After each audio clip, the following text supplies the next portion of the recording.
Amazingly offensive, challenging you to think offensively, challenging you to be a part of the team. This is not regular interference. This is offensive interference. With the baldest man in entertainment, me, Nick Cellini.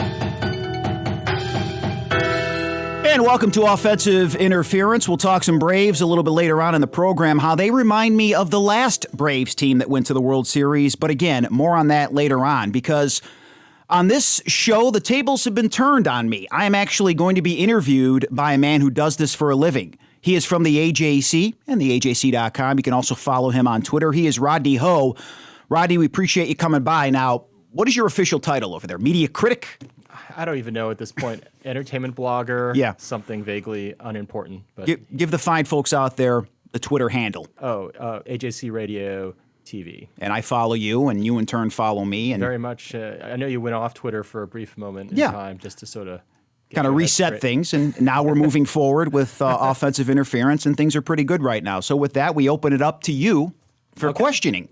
Well, I'm going to probably go back to the very beginning. How long have you been? You've been in radio here a long time. How did you get to that point here in Atlanta? Well, I did radio and TV up in Cleveland for, let's say, 5-6 years. Okay. Came down here when CNN established their sports network, CNN SI. Okay. And so at that point, I was just working behind the scenes. I was an assignment editor. And I got a call one day from a gentleman by the name of Steak Shapiro, who said, we're launching 790 The Zone. This was like April of 97. And I came in, and the rest, as they say, is history. He was there for 16 years. Did he call himself Steak even back then? He did. He did. He was actually on the old 680 for a while. So it was kind of weird because I said, who was this Stay Shapiro? He said, no, Steak. So I said, well, that's an easy name to remember. That's for sure. Did you like him from the get-go? Was there? I did. I mean, he was a guy that started a company, and he was a guy that rolled the dice and bet on himself. And back then, sports talk in Atlanta was a vast wasteland. And he and Andrew Saltzman kind of put this whole product together on the fly. And they went out there and they just did things their own way. And they made a lot of money. They did very well for themselves over the years. And you had a good time there, didn't you? A lot of fun. A lot of fun. Best job I ever had. Was it always called Mayhem? Was that the very beginning? Yeah, it was Mayhem in the PM. Initially, it was Bo Bach, it was A.J. Cannon, and it was Steak. That was the original show, Mayhem in the PM. Imus was on in the morning, and then me and Chris Domino were on from, I think, 10 to 1, and then Jim Rome was on after that. And so you and Chris met at that time? Yeah, we did. We did. What was the introduction? Who introduced who? Well, Chris was he still is one of those guys that's every place. I think there's like 10 of them. I think he's cloned himself. So Chris was everywhere. So I kind of saw Chris out. We never worked together, but once we started working together, it was really strange. It was just one of those things where the chemistry was there from the get-go. It all just kind of worked out. I mean, do you think he kind of played the straight guy to you? He did. In a sense, yeah. He was brilliant. Brilliant setup, man. He would set things up. I would tell the joke, and we would move on. And yeah, it was a lot of fun. It was different. It was a lot different. I don't think anything in Atlanta was like that. What we were doing at the time. Because it was pretty casual. I mean, it was casual. We weren't necessarily playing by the radio rules. It was irreverent at times. But I think when we needed to get serious, we also got serious, and we had some serious guests on, and we were able to break some stories. We broke the story when Payne Stewart, his flight was about to crash. It was on autopilot for a while. Somebody from Hartsfield-Jackson called us and told us that his plane was just kind of going off radar, and we broke the story before CNN, anybody else. Wow. Yeah. Unfortunately, it was true. We were hoping it wasn't, but it was. Yeah. Well, when did you end up moving to mornings with Stig? In 2003. They kind of revamped Mayhem, and they brought me in, and kind of much like with Chris, it all kind of worked out. It was a great team. It was me and Mike Bell, and it was Steak at the time. Oh, that's right. They split you and Chris up for a while. Yeah, they did. So. They did. They wanted Chris to kind of move because they wanted to kind of spread us out a little bit, thinking that if they had strong personalities throughout the day, it would work out better. And having you and Mike together, what was that like at the time? You never really knew what was going to happen. I mean, Mike is one of those guys. He's very talented, but Mike lives his gimmick. Mike likes to go out. Mike likes to have fun. He'll be the first to tell you that. But again, he's a guy that's as talented as anybody I've ever worked with. It's incredible how you can just say something once to him, and he won't forget it. I mean, I'm not talking 10 minutes later. I'm talking 10 years later. He'll say, you brought up this thing, and I don't even remember saying it, but he does. I had that type of memory. He's brilliant. He really is. The show started really picking up steam, I guess, immediately. I mean, at that point, 790 was beating 680's pants at that point, right? It was.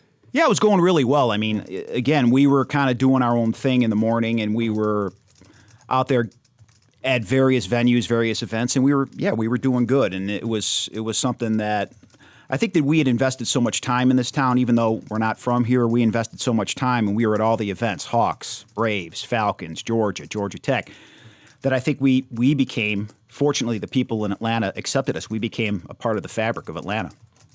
And Steak and Andrew went to St. Louis. They invested millions there and lost millions, and that ultimately led to them losing effectively ownership of the station. What impact did that have on you guys? I mean, how did Steak handle that? I think Steak was great through the whole thing. I mean, nobody even really knew what was going on. Oh, really? Truth be told, we were just going through business as usual, and at the time it was me, Steak, and it was Chris, and it was great. I mean, everything was fantastic as far as we knew. So when was it a shock when you heard that they were in trouble? I never heard that they were in trouble. All I heard was that they were selling it to Lincoln Financial, and so at that point I said, okay, well, good. We're going to be, purchased by a big company, and we'll just keep moving forward.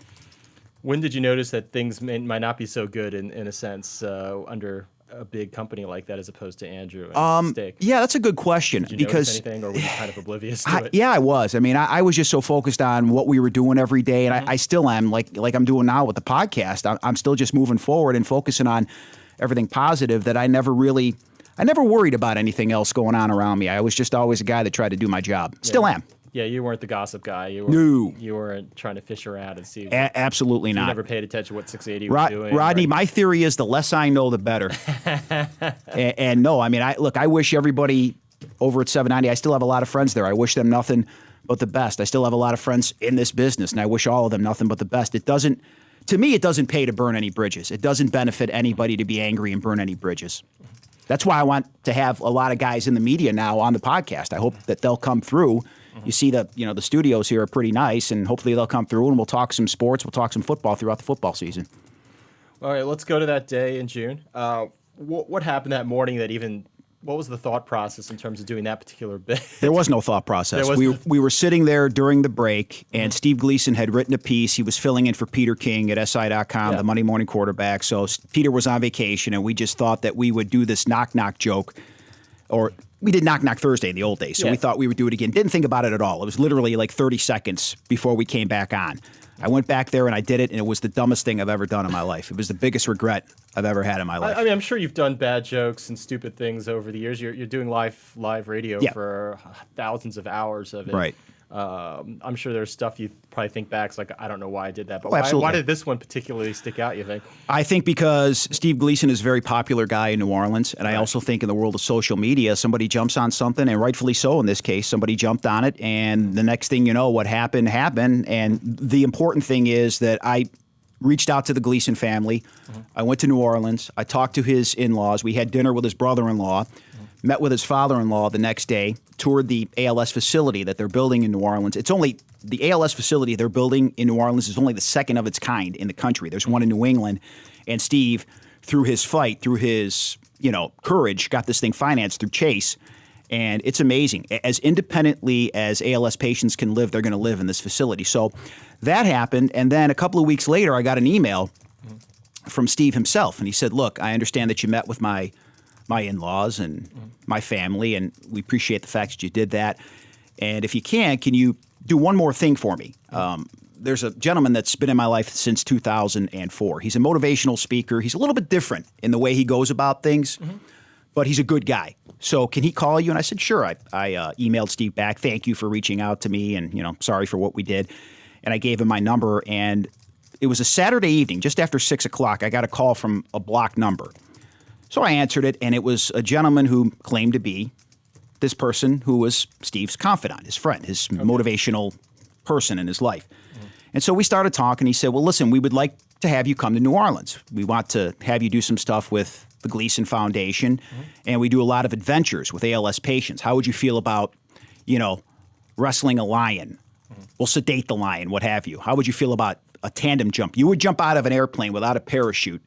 Two other tandem jumpers would catch you. Okay. So I'm thinking to myself, okay, it was a block number. something's going on here. I think somebody from New Orleans maybe got my number and they're playing a prank on me. But I'm also thinking to myself, I'm probably being recorded through this. So I was cordial. I said, listen, I appreciate the time. We'll talk soon. When the football season rolls around, we'll come to New Orleans. We'll do all this. Right. And I ended the conversation. About 30 minutes later, I got a call back. Not from a block number, this time from, I think it was an Indianapolis number. And it was a gentleman. He said, my name's Tony. I'm friends with Steve. I'm here with Steve right now. We've been doing this to guys, coaches, teammates, friends since we were in high school.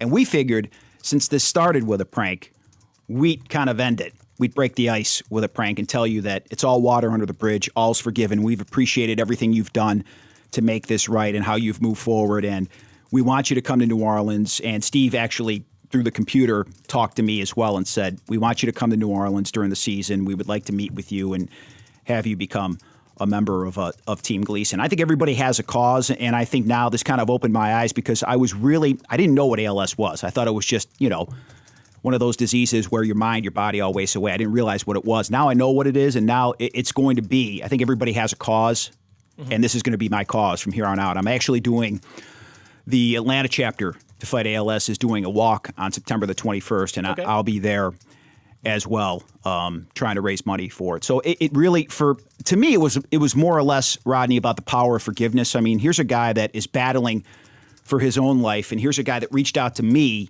and did what he did to try to make me feel more comfortable. If that doesn't change your life and put perspective on things, then nothing will. That's true. Well, going back to that day, I mean, while you were doing the bit, did you realize it was going downhill, or when did it actually go in your brains? Like, because you actually said at some point, "Kill me," but I had a sense you were metaphorically talking about yourself. Oh, absolutely, absolutely. I realized it right away. We realized it right away, and that's why we cut it short. Why not cut it out after 30 seconds? What happened? We did. I mean, if you listen, cut it after 2 minutes. Yeah, it was pretty quick. It wasn't very long, and look, hindsight being 20/20. Everything would have changed that day. We would have never done it, and I ask myself that. But like I said, I mean, I can't beat myself up about it anymore. All I can try to do is, kind of move forward with the podcast and do this and we run commercials for the Gleason Foundation to fight ALS during the breaks on the podcast and just move forward and try to do the best job we can do. So here's what we're going to do right now. We're going to hear some messages right now. Rodney Ho from the AJC will continue our conversation when we come back as Rodney turns the tables on me, Nick Cellini, here on Offensive Interference. ALS doesn't just kill you. It shuts you down, little by little, bit by bit. It starts small. Maybe it's holding a pencil that gets difficult. Or getting up from your chair. Then you find it hard to turn the pages of your book. Because you can't move your fingers. Your mind keeps working, but your body doesn't respond. You won't see it coming because no one knows where it comes from. Soon you can't hug your mother or pick up your child. You won't be able to tie your shoes. You don't need to tie your shoes because now you can't walk. You can't eat or shave. Or laugh or sing. First you can't catch the ball, then you can't catch your breath. ALS doesn't just kill you. It steals your life, a little bit at a time. And it doesn't stop until there's nothing left. Unless we stop it first. Unless we stop it now. I'm Steve Gleason. Let's put our heads together and find a cure for ALS. And back here on Offensive Interference, and again, Rodney Ho from the AJC asking me the questions. We'll talk some Braves a little bit later on after Rodney gets what he needs from me. But in the meantime, where do we leave off, Rodney? Yeah, I'm still picking your brain about that day. I'm sure, how much time elapsed before you heard the first notion that somebody had reacted to this in any tangible way? Probably about an hour after the show. Okay. I realized something was going on. Around noon? Is that yeah, we got an email from our program director saying, look, this is probably turning sideways right now, just warning you. And it did. Yeah. It did. And then the suspension happened rather quickly, though. I mean, did you think that was even coming, or did you think you just get a talking to? I knew we made such a huge mistake. I knew we really stepped in it, and I knew that, look, they had to do what they had to do. Mm-hmm.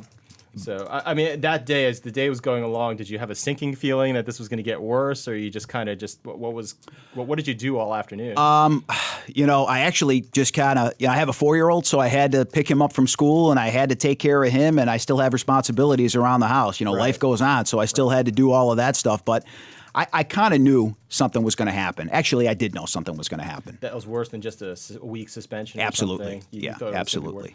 And what time did they give you the note? I mean, did they call you? Or yeah, they called me. Rick Mack called me at about, I don't know, 5-ish? 5:30, and said we're doing what we're doing. And I said, okay, well, wish you nothing but the best, and got to move on. So it was a very brief conversation. Yeah, very brief. Very brief. And then you called me, actually. What made you decide that it was...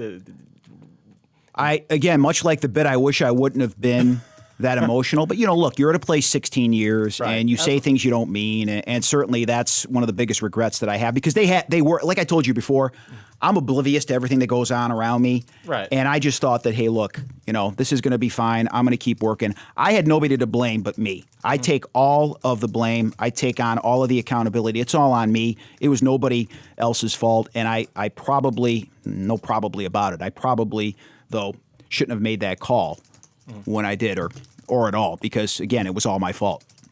And... instead of throwing, I guess you said a few things about 790 The Zone that you... Yeah, and that I didn't mean. Like I said, as you move forward, you look back on things and you say, look, I shouldn't have said what I said, because I still have a lot of friends over there. Right. Mike Bell and Johnny Newton and John Michaels and Dave Archer and people that work behind the scenes. And so I still wish them nothing but the best. And that's why I probably shouldn't have done what I did.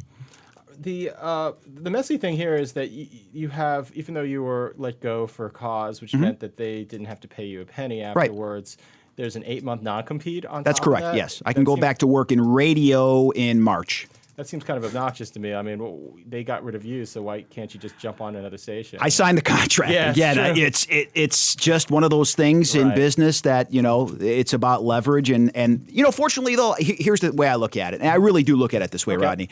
As I move forward and I look at this is a great opportunity for me. This podcast is a chance for me to still do what I did before. I can still go to Falcons games. I could still go to the locker room every Wednesday. I could still drive to Athens every Tuesday. I could still talk to Mark Richt and Mike Smith and Matt Ryan. I'm going to be there for the Braves. I'm going to be at Turner Field, and I can use all of it here in the studio because you see the studio here. I have a fantastic supporting cast around me, so I'm just the idiot that talks into the microphone, and everybody else kind of carries me. So it's awesome. I mean, everything happens for a reason, and I think that's why all of this happened. I really have kind of reconciled myself, or I truly believe that that's why it happened, to give me this opportunity to do the podcast. How long were you kind of in a dark place, and when did you extricate yourself out of that? I beat myself up for about a week. Oh, okay. But then what I did was I reached out to the Gleason Foundation. That helped, I reached out to the family. We drove to New Orleans doing all of that and looking them in the eye and saying, look, I hope you forgive me. It was a horrible thing that I did. And the fact that they forgave me, and the fact that my buddy who's here with me today, Ray Vogt, kind of encouraged me to go to New Orleans. He actually drove to New Orleans with me. And the fact that he was there with me through the whole thing, I mean, it was a weight lifted off my shoulders. It really was. So he was kind of your therapist, yeah, in a sense. I think he has been over the years. He should charge me. You didn't get an actual therapy during this period, right? This was just kind of... No. Well, actually, I didn't get any actual therapy. I mean, it was nice, though, to talk things out. And look, like I said, as you move ahead, you realize, look, I've got a 14-year-old stepdaughter. I've got a 4-year-old. I've got a wife. And she works for Monster Energy, and she's traveling on weekends. She's a part of their NASCAR, their nationwide team. So I've got to be a dad. I've got to assume the responsibilities around the house. I've got to show my children how you overcome adversity. And I think that I've been able to do that with this whole podcast deal. Obviously, this doesn't pay you the way 790 The Zone. So obviously, what are you looking for the future here in terms of a paycheck? Well, would I love to sell more ad time on the podcast? Absolutely. Would I love to reach out to some people that have worked with me in the past? I know I have a great relationship with Dave Clapp over at the Antennas and Ray Giudice and Ted Jenkins running some commercials from Oxygen Financial. I mean, it's funny, and I put this, and I know that you put that out in one of your columns, that when I tweeted, it's amazing, you find out who your friends are, and I found out, fortunately, that I have a lot of great friends who have been there for me through this whole thing. But reaching out to them and look, coming back to radio, coming back to TV, would I love to do that? Absolutely. Would I love for this podcast to get picked up someplace? Absolutely. But moving forward, all I can do right now is, focus on the show and trying to make it better each and every podcast. We do it every Wednesday and Friday. There's new ones out. And I do something called Audibles, during the week where it's, a minute, 90 seconds, getting something off my chest, talking about something as far as current events in sports and beyond. So it's been a great outlet for me. And how I many think have you done so far? This will be number 8. Okay. So that's your lucky number, Rodney. Lucky number 8.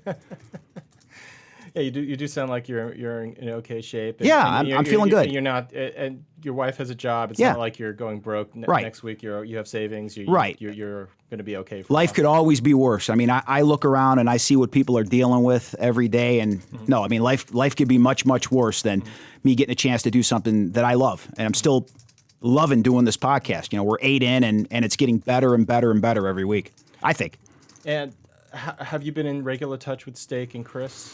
Yeah, we're still friends. And look, we worked together. Chris and I worked together for 16 years. Steak and I worked together on a show for 10 years. I still consider them friends, and I wouldn't mind somewhere down the line us all getting back together and, you know, getting the band back together, if you will. Right. And doing the show again. And were they really peeved? Did they you placing the burden on yourself? Are they placing the burden on you? Or they haven't been. No, I think we all kind of dealt with it in our own way because everybody is different. But no, I think that we all, surprisingly, maybe some would say, but I think this may have made us closer too to each other because we're kind of dealing with this as a family.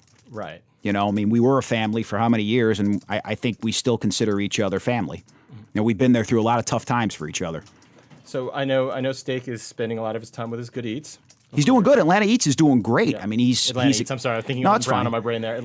But no, he's doing a great job. Merritt Davis, who's very talented, is with him now. So yeah, I mean, it's going really well for him. And how about Chris? How's he doing? I think Chris is doing good. Chris is so talented, and he has so many connections, and he has his Q rating is through the roof. I mean, everybody loves Chris. Right. So Chris is going to be just fine. I mean, Chris, you know, his Rolodex, the connections that he has, I'll put it up with or against anybody in the nation as far as relationships he has with people in sports and beyond. I mean, I think if anybody has nothing to worry about, it's Chris Domino. Ultimately, I mean, people in New Orleans, a lot of people, you know, were happy to see you fired, so to speak, but a lot of those either didn't listen to you or didn't like you in the first place. Right. So I get a sense your fan base didn't go away per se. No, I think that, look, I mean, here's how I feel about it. And people, look, some people aren't going to be willing to be forgiving, and that's fine. Yeah. You know, that's their thing, and that's their option. All I can do is say, look, the Gleason family forgave me, and hopefully others in time will be gracious enough to do the same. And look, I mean, I'm going to do everything I can to make it right. And I think moving forward, I've done that. I've established the show. I'm feeling really good about the future, and hopefully the future will feel good about me as well. Well, thank you so much for your time. Thank you. And good luck with the podcast and whatever happens going forward. Thank you so much. There he is, Rodney Ho from the AJC. We'll do a little TNC when we come back, talk some pop culture and some Braves here on Offensive Interference. The Governor's Mansion, the St. Regis Hotel, and now Oxygen Financial. We are all located on West Paces Ferry Road. Come spend an hour with one of our private CFOs and get a financial plan in place for your future. Go to oxygenfinancial.net to set up a meeting today. And we're back here on Offensive Interference doing a little TNC, which is kind of a takeoff on TMZ, Nick Cellini, TNC. Get it? Got it. Good. But first, we'll talk about the Braves. Jason Hayward having surgery, hit in the face by a pitch on Wednesday against the Mets up there at Citi Field. Here's my belief. I really believe the Braves should never play there again. They should just forfeit games because the last time they went to Citi Field, Tim Hudson broke his ankle. This time, Jason Hayward breaks his face, his facia, as my grandmother would say. He is going to be out 4 to 6 weeks, which means pretty much the rest of the season. And now, do you need an extra outfielder? Well, perhaps. I tweeted something, and by the way, shameless plug, you can follow me at Cellini Nick if you want to on Twitter. I said, what about a guy who was just let go, a name you may recognize by the San Francisco Giants? What about Jeff Francoeur coming back to be an extra outfielder? Somebody likened that to, if you're a wrestling fan, you'll know where I'm going here, Lex Luger being invited back to join the Four Horsemen. I don't really think Lex Luger was that bad of a horseman. I think he was a pretty good enforcer.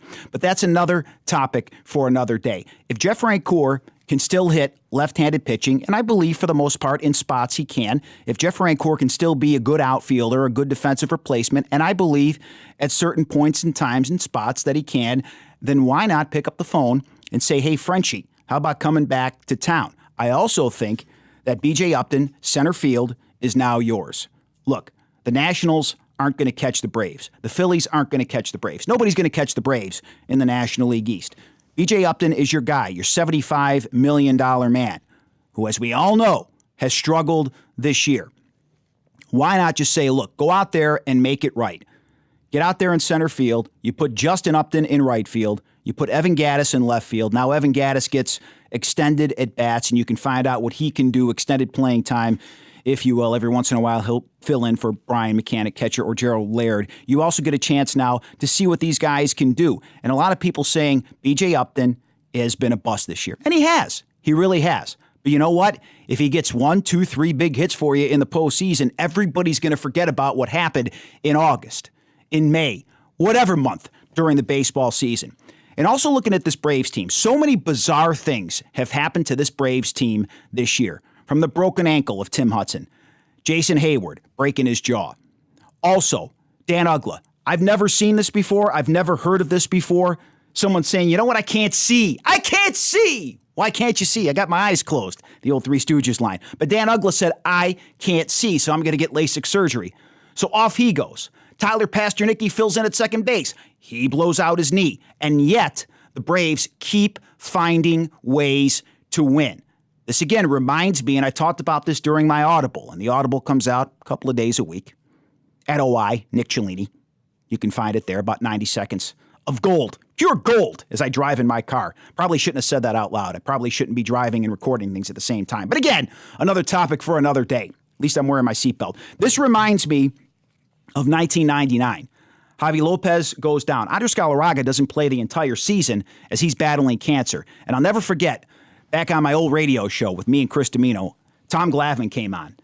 And I told Tom Glavine, you know, you guys probably should just pack it up. The season's over. He said, really? So we should just stop playing. I think this was like in, mid-July, late July. I said, yep, it's over. It's done. He said, okay, well, we'll just stop. But you know what? Maybe now that I think about it, we'll keep playing. And they went on to the World Series. Chipper Jones carried them to the World Series that year. Chipper Jones was the MVP of the National League that year, and that's when the Larry chants started at the old Shea Stadium. Chris Johnson, to a certain extent, I'm not comparing him career-wise to Chipper Jones. Don't misunderstand. But Chris Johnson, playing third base now, had the big 3-run homer the other day in New York. Who'd have thunk it that Chris Johnson, a throw-in in the Justin Upton deal for Martin Prado, who'd have thunk it? Chris Johnson could very well be the batting champion this year in the National League. He has carried this team at times. Andrelton Simmons has kind of stepped up at times. So has Justin Upton. We know what Brian McCann is. They could find a way to make some noise through the postseason, and maybe, just maybe, against all hope in a lot of people's eyes who have been burned by the Braves in the postseason so many different times, maybe make it back to the World Series. Now, we're going to hope for a different result because the last time they were in the World Series was 1999, and they ran out of gas in that World Series. They got swept against the Yankees. I was there in New York for the final game. John Smoltz out there throwing knuckleballs, throwing sidearm in that final Game 4. I think Roger Clemens actually won that game. Out there on Times Square, watching the Yankee fans celebrate another World Series title. You want to talk about some bizarre people? You want to talk about some different people? I'm not talking like John Rocker different. I'm not mentioning that. I'm just saying, they kind of marched to their own beat. But that's what Times Square was at the time. We actually had people carrying brooms through Times Square. But again, I'm hoping to avoid that this time around. I also got to say something here. And I may upset some Yankee fans, and I'm sorry if I do. That was the one and only time I've been to Yankee Stadium. The place was a toilet. We're walking up to the upper deck where we were sitting. First of all, I walked past Sarah Jessica Parker. Not bad looking in person. Tiny.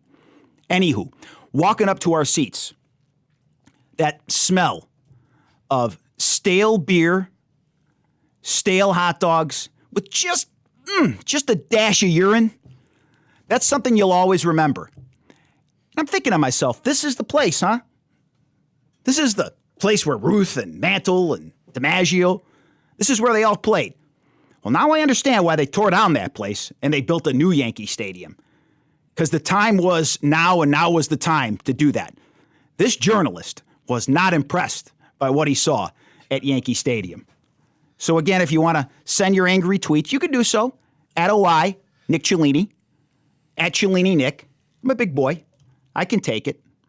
Also, I must add, we are broadcasting live from the Punchline Studios here in beautiful Sandy Springs.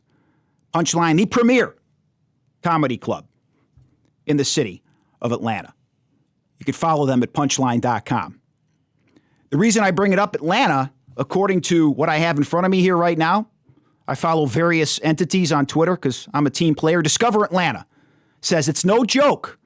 Atlanta voted the funniest city in America by Matavo or Movado, whatever it may be. Not the watch company. I'm a bit dyslexic at times. I apologize. But they've been voted the funniest city, our fair city of Atlanta, for whatever it's worth. Among the funny cities in America, I guess there's 50 on this list. Atlanta comes out on top. So good for our city. We got something going for us. And good for the passionate fans, incidentally, in this city, because I think a lot of times everybody gets a bad rap in the city. Well, they've been passionate as of late, booing Bryce Harper when the Nationals were here. And a lot of people saying you can't do that. Well, you can't have it both ways. The national media, why would they boo a young Bryce Harper? When before, when they couldn't sell out playoff games, what did we hear? Oh, can't even sell out a playoff game. I'm going to go back to the Yankees for a second. Yeah, I'm bashing the Yankees. I saw a lot of empty seats in the postseason last year at the new Yankee Stadium. I'm just saying. Of course, then you hear the New Yorkers. They stepped up on Twitter and told me, well, it's traffic. It's the middle of the afternoon.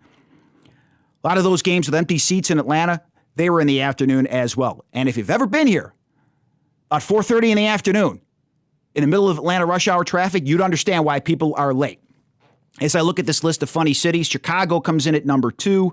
Los Angeles comes in at number 3. Boston, oh boy, that's a side split in town. Boston comes in at number 5, and the aforementioned New York. That rounds out the list. That's all the time we have right now. Next week, going to be heading to Athens, getting some reactions, some sound from Mark Richt and company as they get ready to open up the season, the Georgia Bulldogs against Clemson. Thanks to Rodney Ho for coming by. Thank you for listening.